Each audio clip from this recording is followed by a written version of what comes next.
आप ये कबूल कर लें कि आपके प्रधानमंत्री जी कमजोर हैं, और अगर आप ये मानते हैं कि आपके प्रधानमंत्री की 56 इंच की है तो उस 56 इंच के व्यक्ति से कहिए कि हमारी इस मांग को 90 अनुसूची के अंदर डाल के हमें हमारा अधिकार दे। ये कौम अपनी मांग के लिए या तो मर जाएगी या मार देगी, लेकिन अब इनके सामने हाथ नहीं फैलाएगी। अगर अब भी मौका है, आज सत्ता आपके पास है, कलम आपके पास है, कुर्सी आपके पास है, पावर आपके पास है, हमारा अधिकार हमारे को दे दो। हमारी माओं को, हमारी बहनों को, विधवा और उनकी कोख उजाड़ने का काम आपने किया। हमारे हाथ में कलम है, आप बार बार बंदूक पकड़ते हैं। हम चाहते हैं हमारा बेटा कुर्सी के ऊपर बैठे, आप हमारे बेटे को बार बार जेल के अंदर भेजना चाहते हैं। कहाँ गया आपका समझौता? आपको सुप्रीम कोर्ट में जाने की जरूरत नहीं थी, जब एक बार अधिसूचना मिल चुकी थी। बैठ जाओ, अकेले बोलो। जिस दिन आपकी बहन विधवा होगी, जिस दिन आपकी पड़ोसी के अंदर जो माँ रहती है उसकी कोख सुनी होगी, उस दिन आपको इस दर्द का एहसास होगा। आप हमारी कौम से खिलवाड़ करने का काम मत करिए। इस कौम ने अपना वैभव खो दिया इस देश के लिए, आप उस कौम को मजाक बनाना चाहते हैं। हम जेल जाने से डरते हैं ना, हम मुकदमों से डरते हैं और ना मरने से डरते हैं, लेकिन हम वादा खिलाफी से डरते हैं, क्योंकि हम पन्नादार के वंशज हैं जिसने अपने बेटे की गर्दन कटा दी, लेकिन जिसका अन्न खाया था उससे वादा खिलाफी नहीं करी थी। इसलिए मैं आपसे कह रहा हूँ कि हमसे वादा खिलाफी मत करो। अगर हमसे वादा खिलाफी करोगे तो आपका पता भी नहीं लगेगा। आपके सामने हाथ नहीं फैलाना चाहते।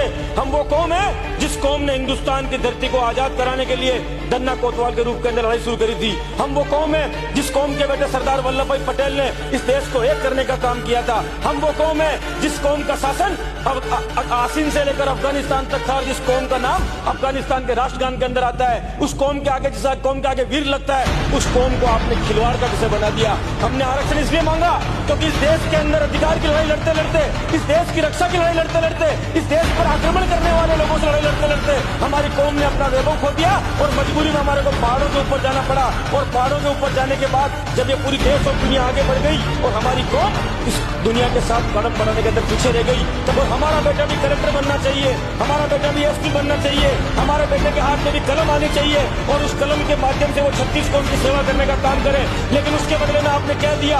आपने हमारी खून से धरती को लाल कर दिया।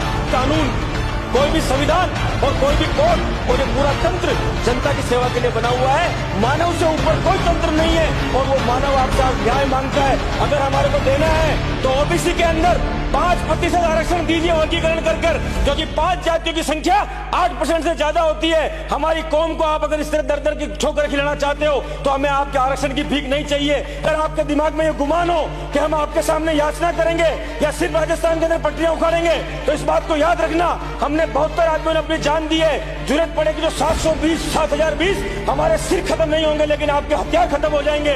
इस कौम के साथ अन्याय करना बंद कर दीजिए। मैं आपसे मांग करता हूँ, किसने कहा आपको कि सुप्रीम कोर्ट के अंदर ले जाकर आप एसएलपी लगाइए?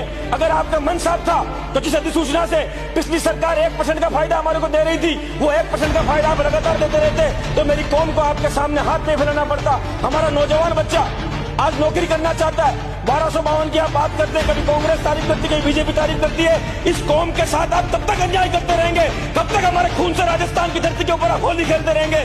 मैं आपसे कहना चाहता हूँ, हमको अगर देना है, अगर आपके मन में संविधान के अंदर रह के काम आप कभी बार बार अटका देते हैं कि इस देश के संविधान के अंदर 50% से ज्यादा आरक्षण नहीं दे सकते। इस प्रदेश के अंदर और भी प्रदेश है जिनके अंदर 50% की सीमा को उन्होंने लांघा है। बार आप कभी कह देते हैं कि 90 अनुसूची के अंदर जब लोकसभा और राज्यसभा किसी बात को पारित कर देगी, जब पूरा देश किसी एक बात के लिए एकमत हो जाएगा, तो कोई ऐसी अनुसूची नहीं है जिसके अंदर परिवर्तन नहीं हो सकता। अगर आपका मन साफ है, अगर आप गुर्जरों को आरक्षण देना चाहते हैं, अगर आप ये चाहते हैं कि हमें सिर्फ वोट बैंक नहीं बनाया जाए, तो आप लोग हमारी कौम के बच्चों को आरक्षण देने के लिए हमारे इस आरक्षण को 90 अनुसूची के अंदर डलवाइए। और मैं आपसे मांग करता हूँ सदन के अंदर, और ये मांग सिर्फ कांग्रेस बीजेपी के राज में नहीं, मैंने कांग्रेस के राज के अंदर भी भिलवाड़ा की धरती के ऊपर आंदोलन किए थे, और वो आंदोलन के मुकदमे आज भी हमारे ऊपर चल रहे हैं। आप हमको 50% के अंदर आरक्षण क्यों नहीं देना चाहते?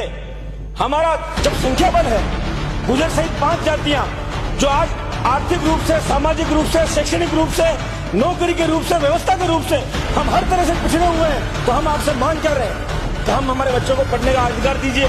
हमें आप इस काबिल बनाइए कि हम लोग नौकरी कर सकें, तो फिर क्यों नहीं आप 50% के भीतर हमको आरक्षण देना चाहते हैं? ये हमारा अधिकार है।